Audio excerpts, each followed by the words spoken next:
what is the purpose of the, let's say, talk today, right? It's not a masterclass, it's a talk. And the purpose of the talk is to see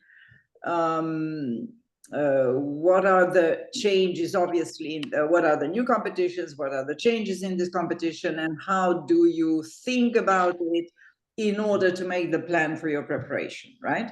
So what I have seen for the moment, but obviously correct me if I'm wrong, that there are a number of competition in economics statistics. Make sense? Yes? So this is what I've seen. And then obviously they announce new methods of testing and or the selection process, which is obviously essential for you to know how you go about. Now, so what I would like to take you through the process of how to say the selection, and then to show you at let's say each moment how I could accompany you in that process. Now, so let me start with the beginning, right? Eligibility requirements, that is for you to check, right? You know your diploma, you see what they say, blah, blah, blah. I would say there is not much I could do there because it's just read carefully and match the things with what you have. And as long as this is done, now, I say, according to the personality types, and this is important for you to keep in mind, right? According to the personality type, some of you will be too shy to apply, thinking that, oh, I don't have all the qualifications. And some others will be not shy at all in order to say, well, I could do the job, so it doesn't matter. I'm not educated in economics, but I could do economics and I could do atomic energy as well, right? So think about where do you belong? What is your category? And if you are in the category of shy, I would say dare to apply even when it's not perfectly your education, professional experience and matching. You know, you never know. It might be that you are too critical with yourself and then you do not allow yourself to apply, thinking that you are not enough. Makes sense what I'm saying? And then there are the other category where they think that they could do everything. And in that respect, I would say rather be more critical with yourself and be decent in your appreciation matching, right? So I don't have more. I'm just saying, giving you one example. This morning, I was coaching a head of unit in the commission, and I accompanied her to become a head of unit. Now we are going to the next phase, which is director. And this morning, and so we are preparing the CV, the motivation letter, you know, the whole application package. And she was saying this morning to me, and you know, I'm directorable. But I say, I know that you are directorable for the last 3 years since I coach you. And it's like, imagine we are talking about somebody of 57 years old, a PhD in law, and, you know, enormous experience as a manager, blah, blah. And still, she's a little bit on the shy, saying, well, you know, I think I'm directorable. You follow me? So she's rather on the first category. And that's why for the ones who believe that they can do everything, that they are qualified or experienced to do everything, be a little bit more critical and apply when it's really relevant, your experience matching, blah, blah, blah. But that's the first stage. Okay, now we go. Second stage, application, right? Now, in the application, what I've done in the last months is application for the new reopen competitions or for the open competitions, and we have to do 2 documents, right? One is the CV, and I insist to rewrite a CV. My client said, well, is that useful? You know, you never know. If the jury really checks your documents, then better have them in a high quality, on the highest quality possible, right? So that's for me the point. And so this is rewriting the CV and rewriting the 4 questions of the motivation the best we can. Hopefully, how to say that? Hopefully they will be seen, they will be assessed, they will be whatever, appreciated, and they will make a contribution to your application. In any case, whether yes or no, we do our best. You see what I mean? We cannot control beyond, but we control what we can, which is introducing high quality documents. In any case, just to say that these documents, once we wrote the CV, once we wrote the 4 questions of the motivation, you will recycle them in all the others application, whether there will be application for a contractual agent, whether it will be application for a temporary agent, whether it will be application for another EPSO competition, because these documents are who you are, right? They are not directed and customized to this competition. These are your documents, right? Like an identity card. Makes sense? So you don't change it. Like the, how is that? Dating apps profiles. Don't. Yeah, it's one. This is your profile, which is CV and the 4 questions of motivation. So yes, I could do that, and I do this in individual sessions because they are very personal, right? So it's there's no point to try to do master classes because I could only give you let's say general principles, but I cannot phrase it for you, right? So because of that, it's important that we go on individual sessions. Now, application, we are done with that. Good. Supporting documents is again not my business. You will do. I think I have to mute, right? Because I hear someone talking. Good. So what I was saying is that when we are talking about the supporting documents, I'm coming back to, you remember the eligibility criteria. Pay attention to the fact that, how to say that?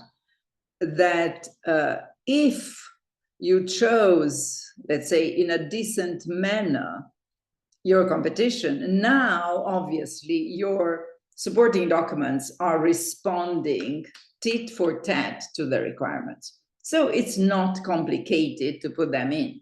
Whilst if you kind of exaggerated in the matching, then probably you will have a difficulty to get that, how to say that, to get the matching, right? So probably that will be a sign that you were not really at the right competition.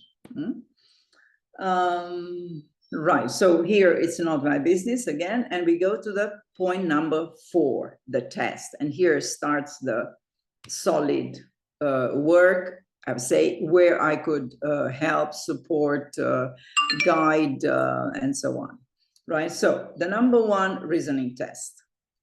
Now, reasoning test, and I was just doing reasoning test the last 2 days with a candidate, with a client, engineer, anyway, Italian engineer. So, and what is the point with the reasoning, right? The point I could see with my clients is that there are a lot of materials out there to practice, right? Be it on books, being on online. But what is missing out there is a good method to treat these questions or to handle, to process the test. So what I'm doing in individual sessions, again, because it's a very personal type of coaching, I have to see how you think, I have to see how you resolve, I have to listen to the way your brain works in order to correct you, right? So that's why reasoning test I do in individual sessions. And so we are talking about verbal reasoning and obviously I give the method and my clients are saying, gosh, I was just going like blind in this test, starting with the options, going in the test, going back in the options, going in the text. At the end, I didn't know what I was doing, right? I was running like a chicken without a head between the options and the text, and I could not make anything. Right, so you know what I'm talking about. If you have been there, you understand. Once we discuss the method, we do exercises, then you know what you are doing. You see clear through. And obviously, we close the session by giving you advice on how to practice, because this is the fundamental thing. Obviously, we start with the session, but then your task is to practice so that you get to good scores. Now, I would like to make a comment about the good scores, which is that, yes, they say you need only passing marks, right? Now, I would say put yourself in the place of the employer. Who do you choose? The highest marks or the passing marks? My choice would be on the highest, right? Why? Because I would like to have somebody who's really smart. Because the things are difficult, the challenges are big, and if that brain doesn't work well, I'm sorry, even if he's serious and are working in the whatever, getting along with the team, but if he doesn't make it intellectually, right, I cannot get the result out of him. So because of that, right, I always advise my clients to do the practice to get the highest possible scores. As simple as that. Now, if ever they don't care and if they just check passing, okay. But if ever somebody looks at the highest, then it's better you to be there, right? That's my reading. Obviously, they will never tell you in the official journal, put in capital letters. But that's the way I see that it's better to be higher. And then we'll see, we go from there. Now, I was talking about verbal, numerical, abstract. Again, I do know in numerical, my clients come with a lot of methods and they learn by heart a lot of methods. And when they are in the exam, they don't know what to apply. You see, it's like having, when you go at dinner table, you have 20 cutlery on the side of the plate and you don't know which one to use, right? Well, I will give you one, like in Thailand, right? It's just a spoon, but you will make it with a spoon. You don't need more than that, right? So in the numerical, it's one mathematical method principle, and that's enough. With that, you solve through. And then the same on the abstract. We go through the method. You understand how to approach it. You know, step 1, step 2, step 3. That's all. Nothing else, and you go. And as I said, we do this in order you to learn the methods, and then you go into the practice. Now, what happened, so it's just one session. Now, what happened when my clients, they go and they practice, and then they still have one problem or 2 or 5 that they cannot get. They don't understand how to do it. They don't see it, blah, blah. Then what I'm saying, collect these problems, collect them. And then you come back only with these problems. You see, you have 5 problems that you cannot understand. Okay, just bring them. And then I could understand what is blocking you. What is that you don't get? What is that you don't see? Now, obviously, you understand that having a master in mathematics, I was teaching mathematics years in my life, and then I'm teaching numerical reasoning. I do understand how you understand, or I do get how you think or you don't think, or what is the blockage. So obviously, it helps to read, let's call it the functioning of the mind of my client. And that's why I'm talking about individual sessions, because I have to see how you function and why you don't get that problem, why you don't get that aspect. You see, so obviously, I'm not saying it's better. It's, for me, this is the way to work, right? Individual session, I see what you know, I see what you don't, I see where you can do and where you cannot do, and then hopefully I could get you over the obstacle. So here we're talking about reasoning test, right? So we said is one session and then is your practice. And if ever you could come back only with the problems that you don't know, so that hopefully I could help you to get over the obstacle. Good. Now we go to second, field-related test. I suppose that here they mean MCQ, right? That multiple choice questions. That's what I believe they mean. And for this specific test, what I do with my clients is how to revise the substance, right, in order to be ready to respond to the MCQ, right?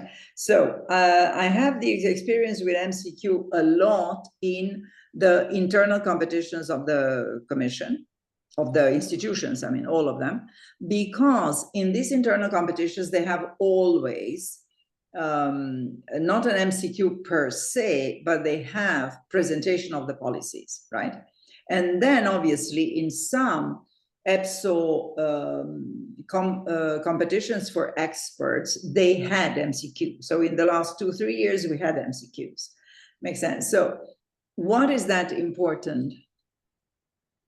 I don't know what is Ruschi asking me to do.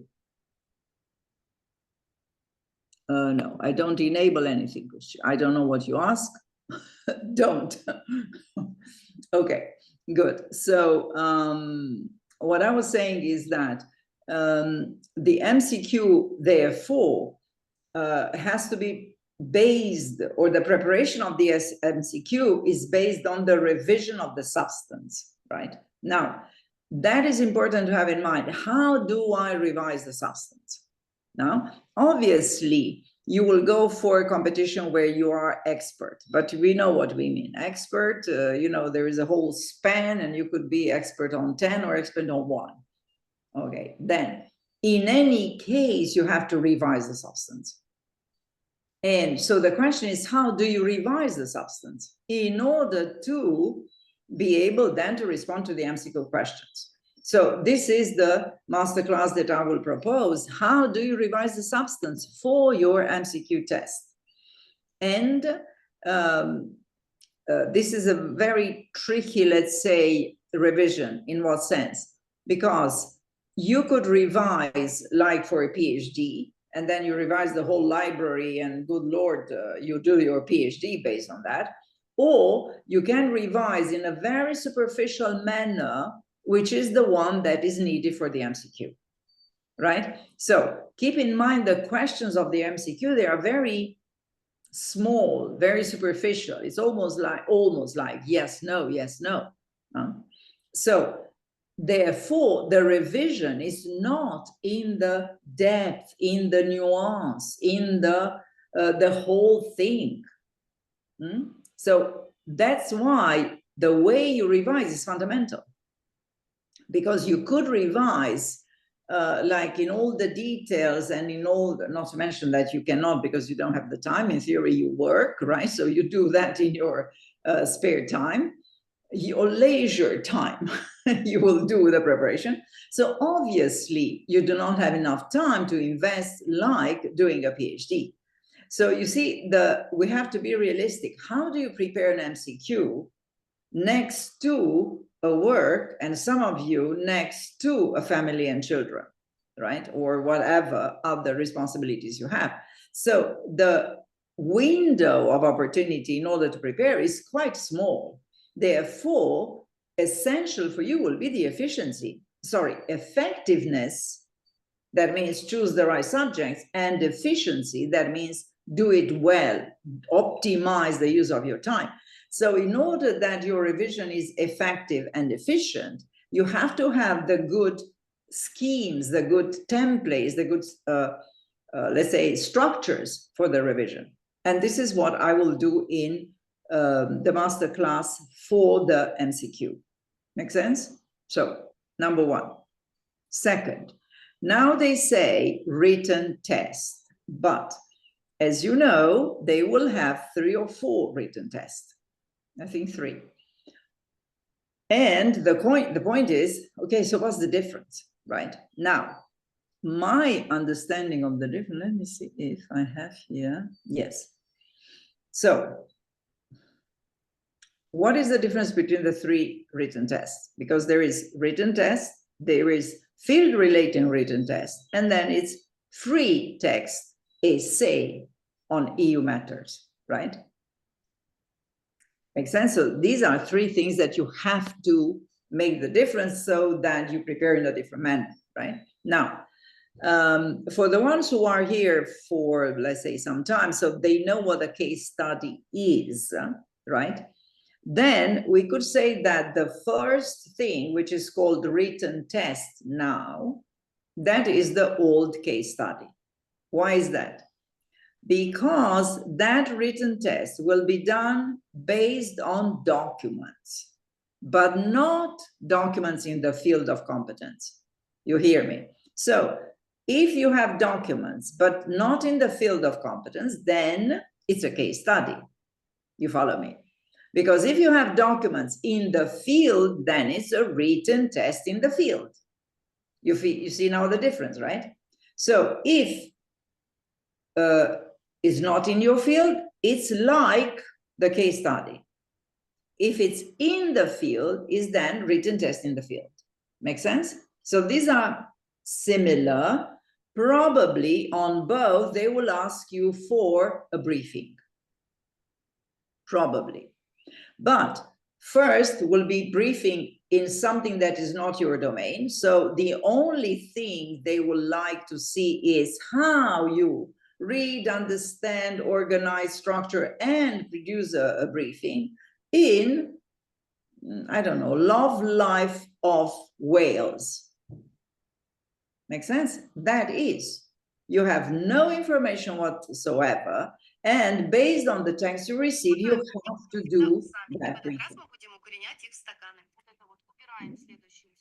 Okay, so let's see. I think I muted everybody, but doesn't look like.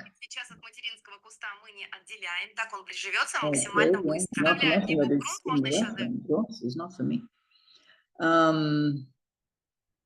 Right. Timing for the testing in economics and crisis delta T is technical also possible. I don't know. Technically possible is not my question. Andy, you have to ask EPSO. But yeah. So what I was saying is that when we are thinking about these written tests, which is the number 1 in what they make now the list, I would say is very similar to the case study because, and I suppose that will be a briefing in a domain that you don't know. So that is pure communication skills. Good? Okay, we are out of that. And obviously, I will continue to deliver masterclasses in case study, even though now I will call it written test so that you're not confused, right? It's about the new, let's say, request for written test, assessing the communication skills, obviously. Good. Number 2, field-related written test. Now, what is the difference? Well, the difference is that here you will get documents in your domain of competence. And probably you will be again asked to make a briefing. Or, okay, let's call it a note or a report or, you know, speech to your hierarchy. Who cares? It's the same thing. It's a written piece of communication, but in your domain of competence. Now you will say, what is the difference? Well, the difference is that you could get even very heavy documents because you are supposed to read them quickly. I give you one example. I had what was that? Schengen exam, right? 2-3 years ago. So written test in the domain of competence. Guess what? They got one, a Schengen regulation, about 50 pages. Second document, Schengen guidelines for implementation, another 50 pages. You see, this is the way that the written test in the domain looks like. 100 pages, only 2 documents, but good Lord, 100 pages. And now, absolutely, Athena, and now you will read these 100 pages with the knowledge of the field. So you are supposed to go quickly through the documents to pick up the elements that you need, to combine them because you know what they mean, blah, blah, blah. That is the difference. Whereas when you were talking about the whales, you had no choice than to read everything because you had no idea about, right? So that's why I say, Athena, yes, and you are supposed to use the knowledge. That's the point. Or I give you another example, was an 85 law. They had, again, 2 documents. One was an European regulation, and the second was, a Court of Justice decision. And then they had the case to, to give advice on, you see? So this written test in the domain of competence looks like a note or a briefing or a report that you do to the hierarchy to advise on a concrete professional situation, right? And obviously you get the elements there, but if you are not in the domain, there's no way you could use in the 90 minutes 100 pages of documents. There's no way, unless you are in the domain, you are the expert. So you go through them, bam, bam, bam, you know what is there. Makes sense. So that's why, for example, when I had the Schengen, and I said to my client, I don't remember, it was Christina or something like that. And then I said, how did you do it? No, Katerina. And I said, how did you do it? And she said, well, I know them. I work with them every day. You see, so that's the difference. She was not impressed by the 100 pages. She knew them. You see what I mean?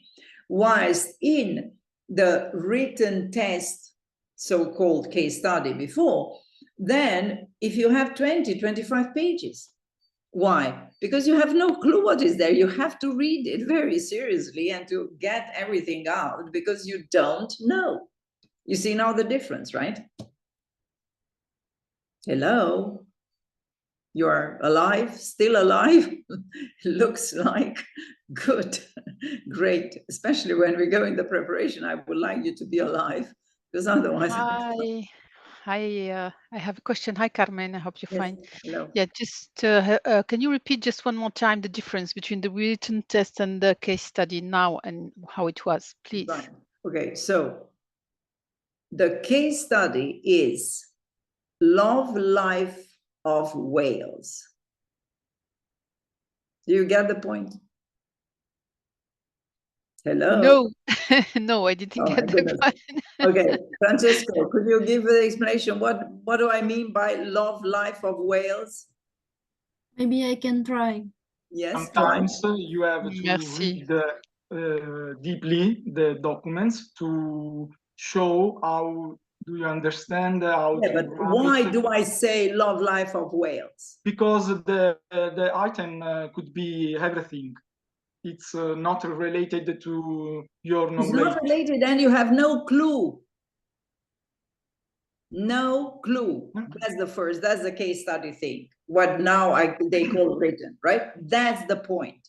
You have no clue. So coming back, you cannot invent anything because you don't know. So either they give you or there's nothing else to do.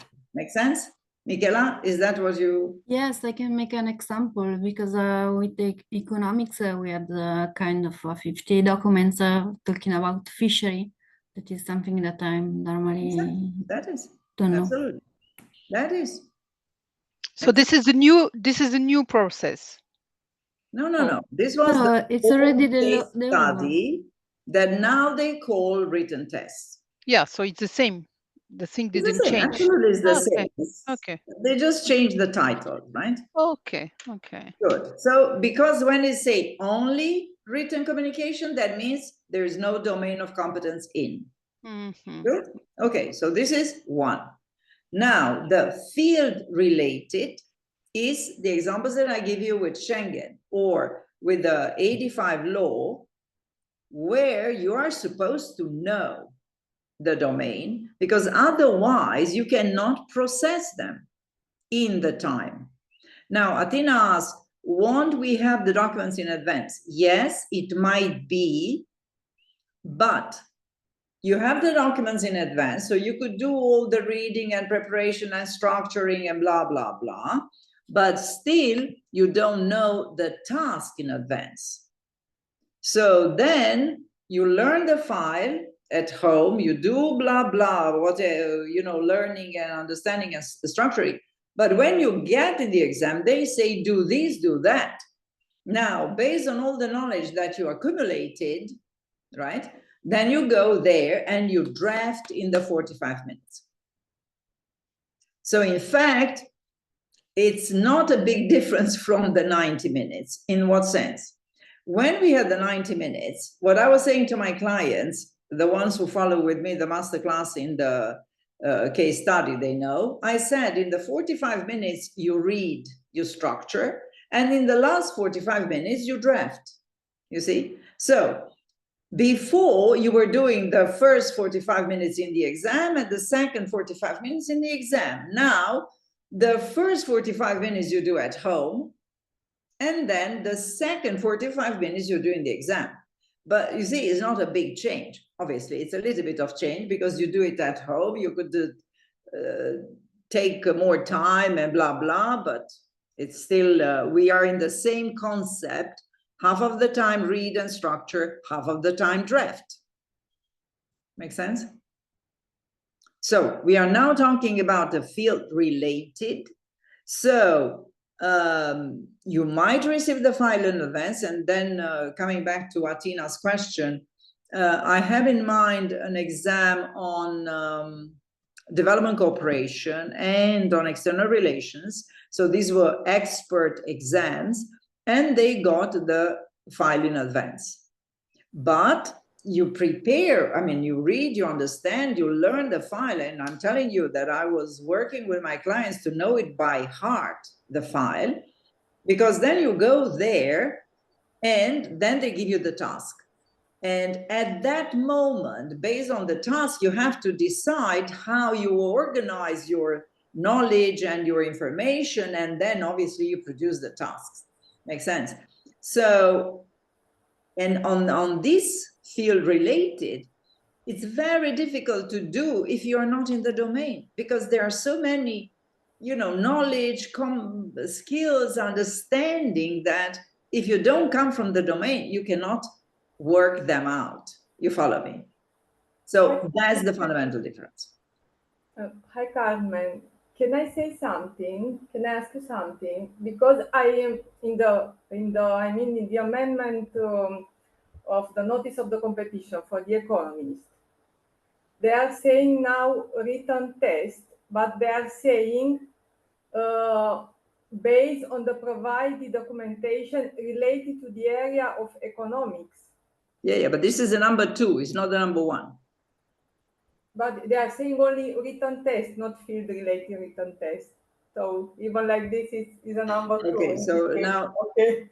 Look, Okay, I don't want to go to EPSO to tell them that they made a mistake. So you could do that. But let me put it like this, right? If they say only communication, then we think of an old case study. If they say communication and knowledge, then we are talking about field related. Make sense? So this is what you have to see. Actually, sorry, go ahead, Christina. Actually, Carmen, yes, this is in the notice of competition from Data and Statistics, where they say that they will assess only communication skills. And later in the communication, they say that they will send documents related to the area of statistics. So we are confused, but yes. You know what? I'm telling you, in any case, what we go for the most complicated, which is written test in the area of statistics, right? So what is the point there? You have to do the revision in your area. Makes sense? Because whenever they put domain, you have to do the revision. Make sense? So now, if I would say, what are the master classes that I will offer for that? One is the master class on the revision of the substance. Second is the written test. And then with these two, you are covered, right? If they say only communication, then you don't do the revision because it's just communication. As soon as they put domain, you have to do the revision. Make sense what I'm saying now? Hello? Yes, I understood, but they were not very clear like usual. No, they are not clear, but as soon as they put domain, you do the revision. You don't want to take the risk not to revise. You follow me, right? If you see the domain, you do the revision without any doubt. And so we talked about number one, which is the written. We talked about field-related written, right? And there is a third form, essay on EU policies. And that's another thing. From Flavia, revision for the MCQ and the field-related magazine have the same. No. Revision is one. Flavia, revision is one, is how to revise the substance, and the written test is another class, master class. So there are two master classes there. Right? Clear, Flavia? Hello? Okay, so we go to the number 3, essay on EU matters, where again, we are only in communication skills. So then you will say, what is the difference? Because again, we are in the communication skills. What's the difference? The difference is that in the written test, the first one, you had documents. No, Athena, it's not the EU related. The fundamental difference is that in the essay, I don't think you will have the documents. I think that you have to talk from your knowledge, which means that here might be we have another difficulty, which is that you have to revise EU matters. And then you revise the EU matters, and then you will have an essay. Tell me about the fishery policy, my dear Michela. Great. You are a statistician. So lawyer, or okay, too bad. You follow me? So might be, obviously, they are not very clear on that. But when they say essay, it means that you have to create the whole thing. You follow me? Whilst in the first two, you had documents. Here, you don't have document. So you have to create your essay. You have to write it. It's a free, look here, free text essay, which means you have to write from the title. And then, in order to write on a EU matter, sorry, you have to revise it. I have a question regarding the relevant experience.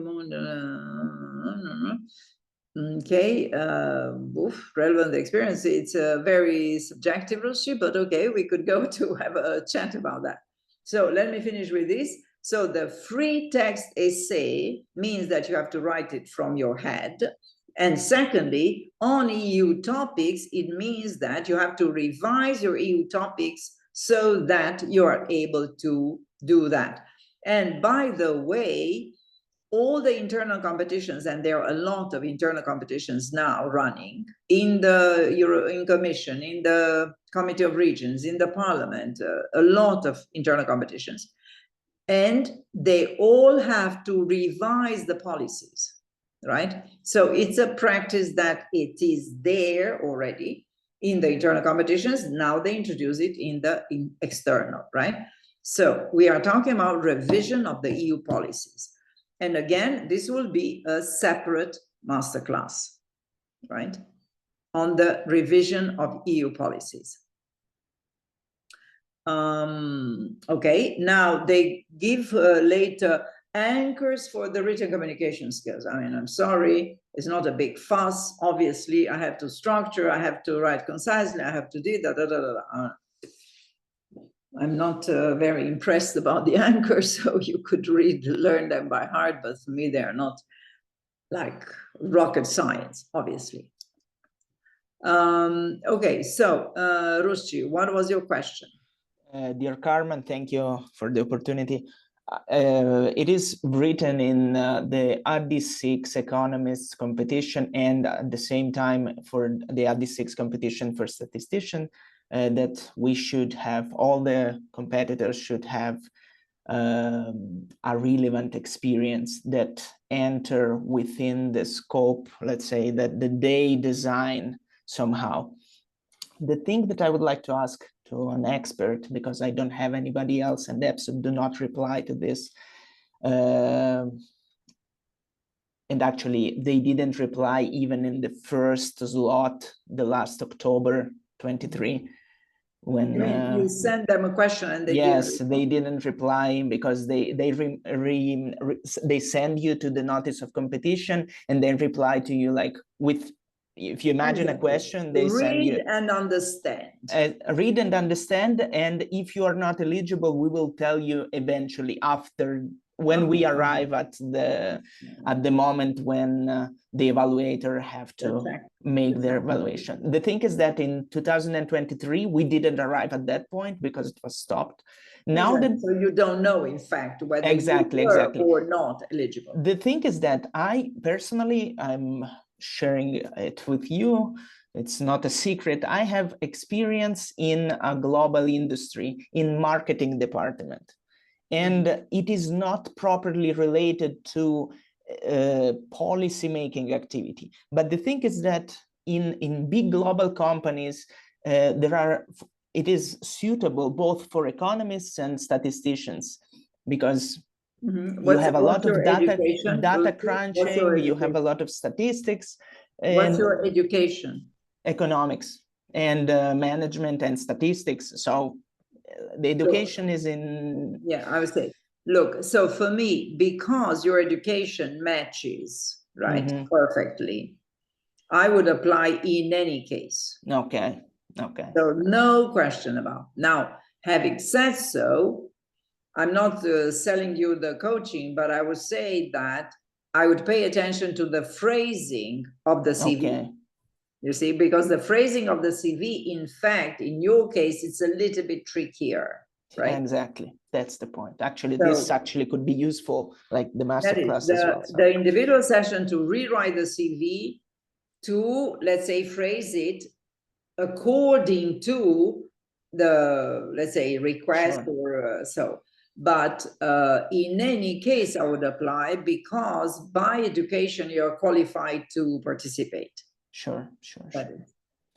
Okay, thank you. Thank you for the reply. Okay. Now, we still have some minutes. If you have questions,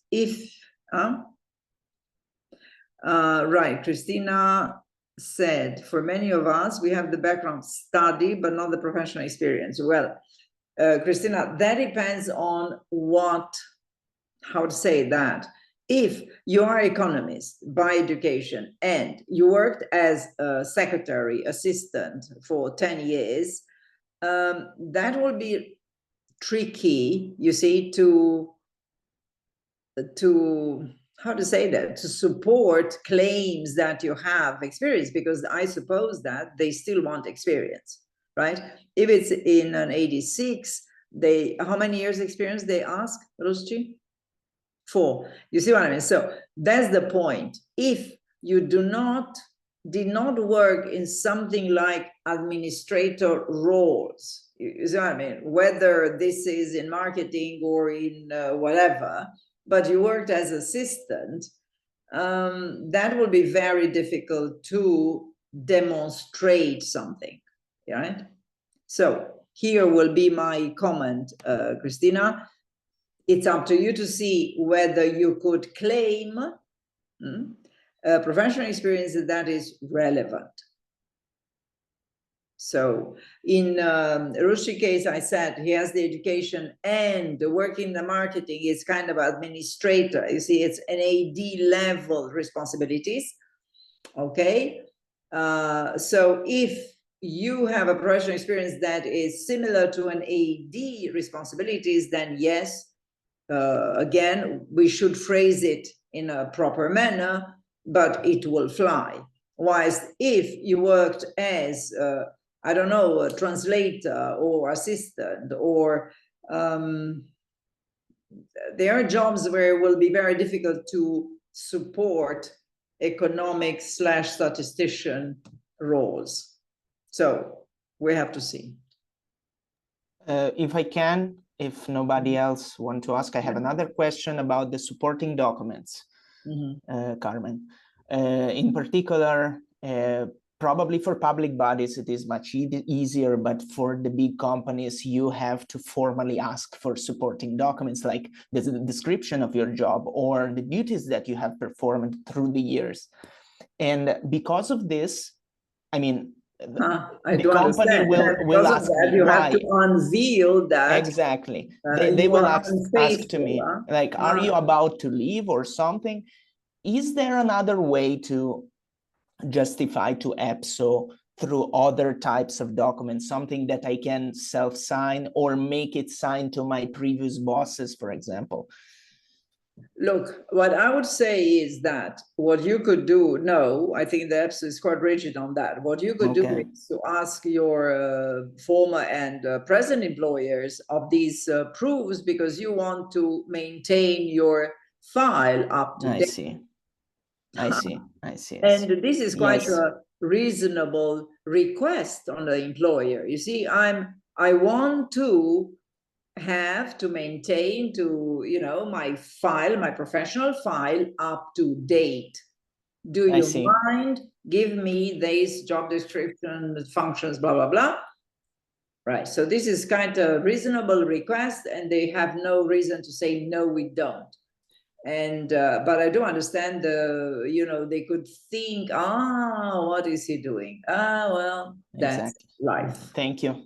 Right. If you do marketing, you are able to phrase it. So phrase it, Rusty. Okay. Well, so I hope that apparently you have no question. Everything is clear, therefore. And I hope to meet you soon in order to advance. Please, excuse me. Amadel, I have a question regarding the recurse document. In my case, I'm not working with my employer, so how can I you are not currently working, that's what you said? Yeah. And I have 2 previous experience, and I feel like it will be difficult to call them and say, okay, hello, I want some document to justify that I have worked with you on that. Well, my dear, I think that there is no other choice. There is no other choice. You have to go back, you have to ask for proofs. And again, you use the same thing I said to Rushi. I want to keep my professional file up to date and complete. So please give me this. Okay, so I can justify with my